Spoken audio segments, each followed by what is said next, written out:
Con le vetture che andava ancora a carbon, i fratelli Pimazzoni gli acciappana decisione. Come nelle coppie comiche che se vede al televisor come staglio insieme a Olio, Lori i fasea rida e il motor. Dario l'elettrauto e Lino, suo fratello, l'era meccanico e si completava a Penelli. Così è il borgo dei Sanzen la catà un riferimento dove bear quattro gotti o ripararsi se tira vento, perché in mezzo ai motori, alle macchine rombanti, per amicizia organizzava gran pignate la fumanti. Tra la macchina de Fabio Testi e dei Sacchetti e il campion, capitava de trovar gran piatti de minestron. Ma è così che poi la vita, una bocca de dolce e una de amaro, la pensa ben de cambiar sto quadretto tanto ciaro.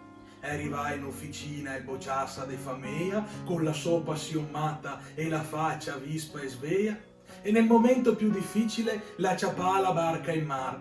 Con competenza e cortesia la continuado a navigare, mantenendo il stesso stile di allegria e generosità che nel tempo aveva creato suo zio e suo papà.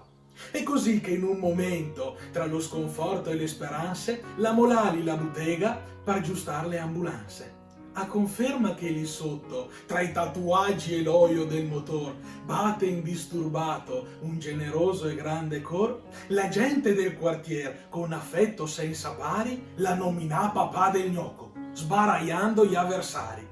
E continua la tradizione, commuovendoci lassù, con sti valori d'altri tempi, per anni e anni la cresciuta.